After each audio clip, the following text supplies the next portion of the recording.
সুপ্রিয় দর্শক, আসসালামু আলাইকুম। সবাইকে স্বাগত জানাচ্ছি আজকে গুরুত্বপূর্ণ সংবাদে। প্রথমেই জানিয়ে দিচ্ছি সংবাদ শিরোনাম, পরে বিস্তারিত। দ্বৈত নাগরিকত্ব বিতর্কে তারেক রহমানের মনোনয়নপত্র বাতিল, রাজনীতিতে নেমে এলো বড় ধাক্কা। এদিকে প্রচারে বাধা দেওয়ায় বিএনপি জামায়াত সংঘর্ষ, আহত ২০। সর্বশেষ ময়মনসিংহে বিএনপির দুই গ্রুপের সংঘর্ষ, আগুন ভাঙচুর, আহত ২০। শুনছিলেন সংবাদ শিরোনাম, এখন বিস্তারিত। তার আগে হৃদয় ছুঁয়ে যাওয়া একটি অনুরোধ। যদি ছাত্রলীগ নেতা সাদ্দামের স্ত্রী ও শিশুর মর্মান্তিক মৃত্যুর ঘটনা আপনার বিবেককে নাড়া দেয়, যদি ৯ মাসের এক শিশুর নিথর দেহ পড়ে থাকার দৃশ্য আপনাকে নীরবে কাঁদায়, তাহলে আজ একটু থামুন, ভাবুন। ওরা কেউ রাজনীতির অংশ ছিল না, কেউ কোনো অপরাধের অভিযুক্ত ছিল না, তবু সবচেয়ে বড় মূল্যটা দিতে হলো তাদেরই। নীরব থাকবেন না। কমেন্টে শুধু লিখুন, মা ও শিশুর মৃত্যুর সঠিক বিচার চাই। আর যদি আপনি চান সত্য চাপা না পড়ুক, যদি চান ভয় ছাড়াই এমন খবর আমরা আপনাদের কাছে পৌঁছে দিতে পারি, তাহলে এখনই চ্যানেলটি সাবস্ক্রাইব করুন।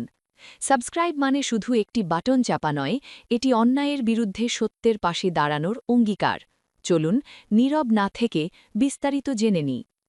দ্বৈত নাগরিকত্ব বিতর্কে তারেক রহমানের মনোনয়নপত্র বাতিল, রাজনীতিতে নেমে এলো বড় ধাক্কা। দেশের রাজনীতিতে যেন এক মুহূর্তে নেমে এসেছে বজ্রপাত। নির্বাচন কমিশনের একটি সিদ্ধান্ত ঘিরে তোলপাড় পুরো রাজনৈতিক অঙ্গন। কাল্পনিক এই পরিস্থিতিতে ধরা যাক, দ্বৈত নাগরিকত্ব সংক্রান্ত অভিযোগে বিএনপির ভারপ্রাপ্ত চেয়ারম্যান তারেক রহমানের মনোনয়নপত্র বাতিল ঘোষণা করা হয়েছে। মুহূর্তের মধ্যেই বিষয়টি ছড়িয়ে পড়ে আগুনের মতো। নির্বাচন সংশ্লিষ্ট সূত্রের বরাতে বলা হয়, দাখিলকৃত কাগজপত্রে নাগরিকত্ব সংক্রান্ত তথ্য নিয়ে গুরুতর অসঙ্গতি পাওয়া গেছে। গণপ্রতিনিধিত্ব আদেশ এবং সংবিধানের ৬৬ অনুচ্ছেদের ব্যাখ্যা টেনে রিটার্নিং কর্মকর্তা জানান, কোনো ব্যক্তি যদি বিদেশি রাষ্ট্রের নাগরিকত্ব গ্রহণ করেন বা আনুগত্য প্রকাশ করেন, তবে তিনি সংসদ সদস্য হওয়ার যোগ্য নন। এই কাল্পনিক ঘোষণার পরপরই নয়াপল্টন থেকে শুরু করে জেলা উপজেলা পর্যায়ে বিএনপির নেতাকর্মীদের মধ্যে চরম উত্তেজনা ছড়িয়ে পড়ে। দলটির পক্ষ থেকে একে রাজনৈতিক চরিত্র হননের পরিকল্পিত চূড়ান্ত ধাপ হিসাবে আখ্যা দেওয়া হয়।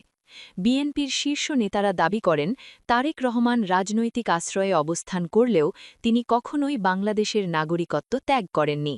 তাদের ভাষায়, দ্বৈত নাগরিকত্ব ইস্যুটি উদ্দেশ্যপ্রণোদিতভাবে সামনে এনে নির্বাচনের আগেই প্রধান বিরোধী শক্তিকে মাঠের বাইরে রাখার নীল নকশা বাস্তবায়ন করা হচ্ছে। অন্যদিকে নির্বাচন কমিশনের কাল্পনিক বক্তব্যে বলা হয়, এটি কোনো রাজনৈতিক সিদ্ধান্ত নয়, বরং একটি সম্পূর্ণ সাংবিধানিক ও আইনি বিষয়। আবেগ দিয়ে সংবিধান চলে না, নথিপত্র দিয়েই সিদ্ধান্ত নিতে হয়। রাজনৈতিক বিশ্লেষকরা মনে করছেন, এমন একটি সিদ্ধান্ত বাস্তবে হলে দেশের নির্বাচনী পরিবেশ মারাত্মকভাবে প্রশ্নের মুখে পড়বে।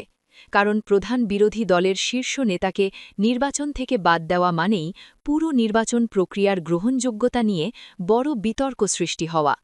এই পরিস্থিতিতে হাইকোর্টের রিট, রাজপথে আন্দোলন, আন্তর্জাতিক মহলের দৃষ্টি সব মিলিয়ে দেশ প্রবেশ করতে পারে এক গভীর রাজনৈতিক সংকটে। দ্বৈত নাগরিকত্ব ইস্যু তখন আর শুধু আইনি বিষয় থাকবে না, পরিণত হবে রাজনৈতিক অস্তিত্বের লড়াইয়ে। সবশেষে প্রশ্ন থেকেই যায়, যদি এমন কিছু সত্যিই ঘটে, তবে কি তা আইনের শাসন নিশ্চিত করবে, নাকি রাজনীতিকে আরও অস্থির করে তুলবে? ঠিক তাই না? আপনার মত কি? দ্বৈত নাগরিকত্ব ইস্যু কি সত্যিই মনোনয়ন বাতিলের যথেষ্ট কারণ হতে পারে? কমেন্টে জানাতে ভুলবেন না। এদিকে প্রচারে বাধা দেওয়ায় বিএনপি জামায়াত সংঘর্ষ, আহত ২০। লালমনিরহাটের হাতীবান্ধায় নির্বাচনী প্রচারণা ও গণসংযোগকে কেন্দ্র করে বিএনপি ও জামায়াতের সমর্থকদের মধ্যে সংঘর্ষের ঘটনা ঘটেছে। এতে উভয় পক্ষের অন্তত ২০ নেতাকর্মী আহত হয়েছেন। এ ঘটনায় একে অপরকে দোষারোপ করেছে। খবর পেয়ে ঘটনাস্থলে গিয়ে পরিস্থিতি নিয়ন্ত্রণে আনে পুলিশ।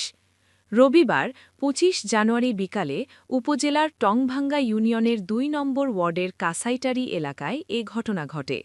তাৎক্ষণিকভাবে আহতদের নাম পরিচয় পাওয়া যায়নি।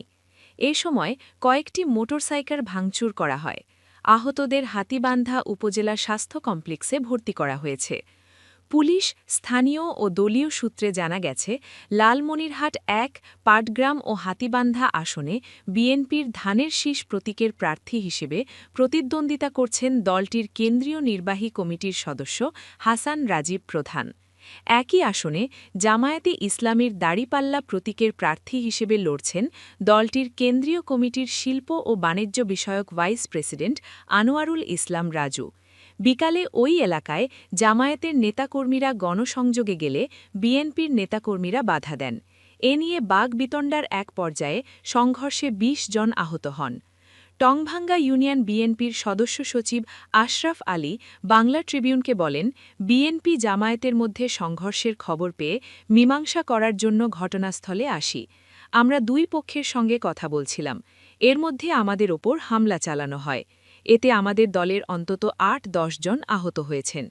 জামায়াতের মহিলা শাখার এক সমর্থক বলেন, বিকালে আমরা ২ নম্বর ওয়ার্ডে গণসংযোগ করতে এলে বিএনপির লোকজন বোরকা পরা দেখে আমাদের বাধা দেন।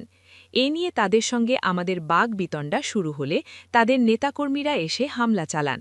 হামলায় আমাদের অন্তত ১২ জন নেতাকর্মী আহত হন। জামায়াতের প্রার্থী আনোয়ারুল ইসলাম রাজু বাংলা ট্রিবিউনকে বলেন, আমাদের মহিলা কর্মীদের ওপর হামলা করেছেন বিএনপির নেতাকর্মীরা। এ সময় তাদের সঙ্গে থাকা কয়েকটি গাড়ি ভাঙচুর করা হয়েছে। এমন অবস্থায় সুষ্ঠু নির্বাচন নিয়ে শঙ্কায় আছি আমরা। এ ঘটনায় আমরা আইনি পদক্ষেপ গ্রহণ করব। এ ব্যাপারে জানতে বিএনপি মনোনীত প্রার্থী হাসান রাজীব প্রধানকে একাধিকবার কল দিলেও রিসিভ করেননি। জেলা পুলিশ সুপার মোহাম্মদ আসাদুজ্জামান বলেন, বিএনপি ও জামায়াত সমর্থকদের মধ্যে সংঘর্ষ হয়েছে। এ সময় ইট পাটকেল নিক্ষেপ হয়। উভয় পক্ষেরই বেশ কয়েকজন আহত হয়েছেন। কয়েকটি মোটরসাইকেল ভাঙচুর করা হয়েছে। আমরা ঘটনাস্থলে গিয়েছিলাম। এ বিষয়ে আইনি ব্যবস্থা নেওয়া হবে। জেলা প্রশাসক ও রিটার্নিং কর্মকর্তা এইচ.এম. রকিব হায়দার বাংলা ট্রিবিউনকে বলেন, এটি ছোট একটি ঘটনা। আশেপাশের লোকজন এসে হামলা চালিয়েছিল।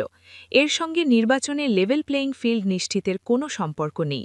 অভিযোগ পেলে তদন্ত করে আইনি ব্যবস্থা নেওয়া হবে। সর্বশেষ, ময়মনসিংহে বিএনপির ২ গ্রুপের সংঘর্ষ, আগুন ভাঙচুর, আহত ২০।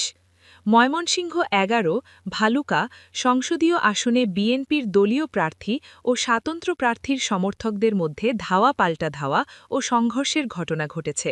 এতে উভয় পক্ষের একাধিক কার্যালয়ে ভাঙচুরের পাশাপাশি অন্তত ২০ জন আহত হয়েছেন। রবিবার ২৫ জানুয়ারি সন্ধ্যা ৬:৩০ থেকে দফায় দফায় এই সংঘর্ষ শুরু হয়। রাত ৮টা পর্যন্ত পরিস্থিতি নিয়ন্ত্রণে আনা সম্ভব হয়নি বলে জানিয়েছে প্রশাসন। স্থানীয় সূত্রে জানা যায়, বিএনপির বহিষ্কৃত যুগ্ম আহ্বায়ক ও স্বাতন্ত্র প্রার্থী মোহাম্মদ মোর্শেদ আলম বাটাজোর এলাকায় গণসংযোগে গেলে ধানের শীষের সমর্থকদের সঙ্গে উত্তেজনা সৃষ্টি হয়।